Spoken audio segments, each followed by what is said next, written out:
வெளியிலலாம் வந்ததில்லை, யார்கிட்டையும் பேசி பழகல. வீடு உண்டு ஸ்கூல் உண்டுன்னு தான் இருக்கும். நீங்கள் நல்லா பேசி அவள்கிட்ட நல்லா பழகுங்க அப்படின்னு அடித்தாலும் தனியாக கூட்டிகிட்டு போய் அடிங்க, காலுக்கு கீழே அடிங்க, நல்லது சொல்லி வைங்க, எல்லாத்துக்கு முன்னாடி திட்டாதீங்கன்னு நாங்கள் 2 பேரும் மாறி மாறி போய் சொல்லி எல்லாத்துக்கு முன்னாடி அடித்ததை என் பிள்ளை மனசுலேயே வச்சுட்டு.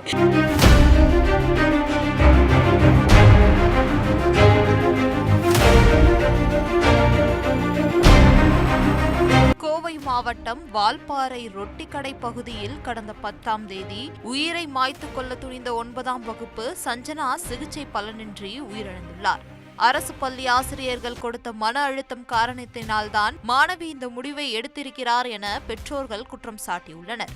ஆசிரியர்கள் மீது நடவடிக்கை எடுக்க வேண்டும் என பெற்றோர்கள் தரப்பில் கோரிக்கையும் வைத்துள்ளனர். என் பொண்ணு வந்துட்டு 10ஆம் தேதி ஃபயர் பண்ணிக்கிட்டா, மண்ணெண்ணெய் ஊற்றி தீ வச்சுக்கிட்டா. அது என்ன காரணம் அப்படின்னு பார்த்தீங்க அப்படின்னா, ஒரு 3 டீச்சரோட டார்ச்சர்னால். அது அவள் வந்துட்டு கடைசியாக நேற்று எனக்கு சொல்கிறாங்க, டாக்டர் வந்துட்டு பாப்பாவை ஐசியூக்கு ஷிஃப்ட் பண்ணணும், அவளோட நிலைமை ரொம்ப மோசமாயிடுச்சு, அவள்கிட்ட சொல்ல வேண்டாம்னு எங்களை தனியாக கூப்பிட்டு சொல்கிறாங்க. அன்னைக்கே கூப்பிட்டு இந்த மாதிரி அக்காவை கூப்பிட்டு, எனக்கு ஆண்டி நீங்கள் வாங்க, எனக்கு நான் உங்கள்கிட்ட ஏதாவது பேசணும் அப்படின்னு சொல்லி தான் அந்த வீடியோ எடுத்தாங்க. பாப்பா சொல்கிறா, எனக்கு இவ்வளோ டார்ச்சர் இருக்குது அப்படின்னு. என் பிள்ளைக்கு இவ்வளோ டார்ச்சர் இருக்குது அப்படிங்கிறதே அவகிட்ட சொல்லும்போது தான், யார்ட்டையாவது ரொம்ப இதாக பேசுகிறா, சொல்லும்போது நல்லா தெரிஞ்சுக்கிட்டேன்.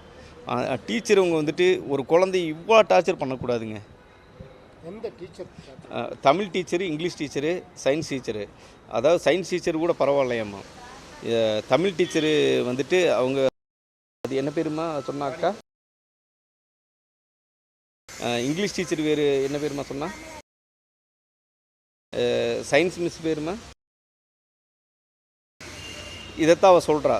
இவங்கெல்லாம் வந்துட்டுப்பா ஒன்று சேர்ந்துட்டு ரொம்ப டாமினேட் பண்ணுறாங்கப்பா. விபத்துக்கு அப்புறம்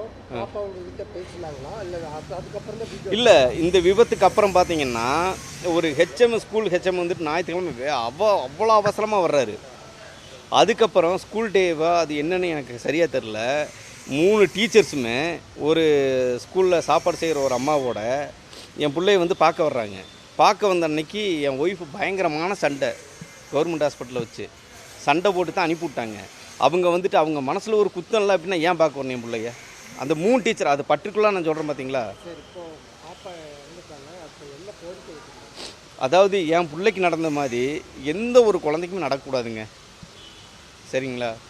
இந்த என் 2வது பிள்ளை இருக்கிறா பாருங்கள், இவளும் படிக்கிறா. ஆனால் இவள் வந்து ஒரு உதவி பெறும் ஸ்கூலில் தான் படிச்சுட்டு இருக்கிறா. ஆனால் ஒரு பிரச்சனையும் இல்லை.